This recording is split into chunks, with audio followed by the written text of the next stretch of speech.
एक बार फिर से आपको बताएं कि गवर्नर पंजाब चौधरी सरवर का ये कहना है कि तारिक बशीर चीमा वाले हलके में नहीं बल्कि साथ वाले हलके में नईम वड़ाइच से मुलाकात की है। काफ लीग हमारी इत्तेहादी जमात है, गिले शिकवे सुनेंगे, फैमिली में भी बातें हो जाती हैं, कोई तूफान नहीं आया। तारिक बशीर चीमा के शिकवे के जवाब में गवर्नर पंजाब चौधरी सरवर ने मीडिया से गुफ्तगू के दौरान जो कहा है, आइए आपको वो सुनवाते हैं। देखिए मेरी अर्ज सुने कि ये ऐसी कोई बात नहीं है, ये हमारी इत्तेहादी जमात है। उनके अगर कोई गिले शिकवे हैं तो हमें उनके सुनने हैं। एक फैमिली में भी अगर कोई थोड़ी सी बात होती है तो उसमें भी आप करते हैं। तो कोई ऐसा तूफान नहीं गिरा है, वो हमारे बड़े पुराने ताल्लुकात हैं अपना रेज़लाई फैमिली के साथ, और इंशाल्लाह कोई किसी किस्म की गलतफहमी नहीं है। इस हमारे मुल्क में पंजाब में सिर्फ एक चीफ मिनिस्टर है, वही एक पावर सेंटर है, बाकी सब बातें। वीडियो वायरल होने के बाद भी ये कहा गया, वीडियो वायरल होने के बाद भी तारिक बशीर चीमा साहब ने ये कहा कि चौधरी सरवर जो हैं वो मेरे हलके में मुदाखलत करते हैं। क्या समझते हैं कि चीमा साहब ठीक कह रहे हैं या आप मुदाखलत करते हैं या नहीं करते?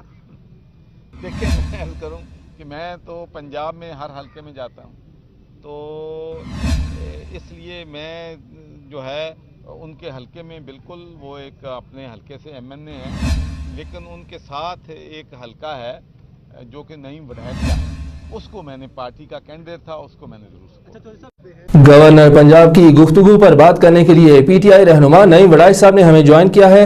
नईम वड़ाइच साहब, बहुत शुक्रिया आपके वक्त का। कहिएगा तारिक बशीर चीमा के साथ क्या मामला चल रहे हैं, क्या परेशानी है उनको आपसे? बिस्मिल्लाहिर्रहमानिर्रहीम।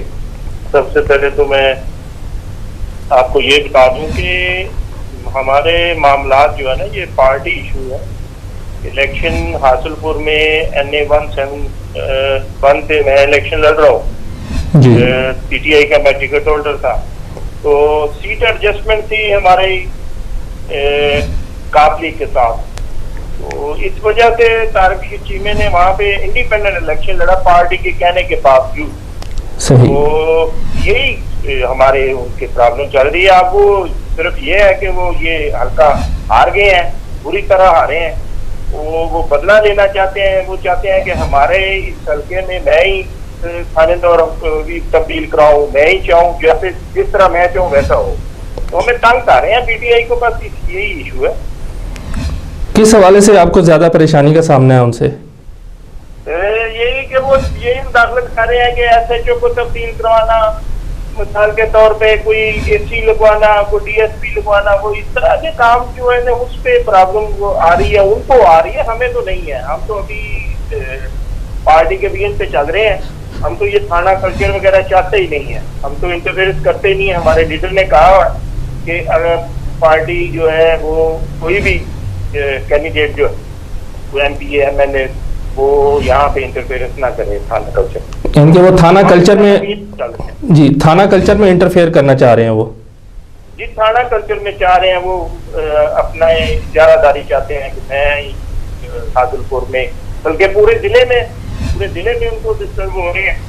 वो तकलीफ है उनको पूरे जिले में इसी तरह कर रहे हैं। ये नहीं कि वो इसी हल्के में, दूसरे हल्कों में भी वो इस तरह कर रहे हैं। हर के किसी के हल्के में किसी भी PTI के वर्कर को पूछ लें, वो यही कहेगा कि ये हमें तंग कर रहा है। ठीक है। नईम वड़ाइच साहब, ये काफ लीग जो है ये आपकी इत्तेहादी जमात है, तो इस मसले को कैसे हल करेंगे? कोई लाएअमल इख्तियार किया है इस हवाले से? जी इंशाल्लाह ये जो इत्तेहादी जमात है, ये इत्तेहाद में तो कोई इशू नहीं है। इशू सिर्फ तारिक बशीर चीमा को है। उसको पता ही नहीं कि वो मिनिस्टर बन चुका है, पार्टी में इक़्तिदार में आ चुका है। वो अभी भी छोटी छोटी बातें, ये जो है दर्जा 4 वाला भी जो है, कोई चपड़ासी भी हो वो भी मैं ही उसका तबादला करूँ, वो मेरे कहने पे चले, ये इस तरह तो नहीं चलेगा ना। तो इंशाल्लाह हम पार्टी लीडर से बात कर रहे हैं इस बात पे। पहले हमने करनी थी, वो उन्होंने खुद कर ली है। ठीक हो गया, बहुत शुक्रिया नईम वड़ाइच साहब।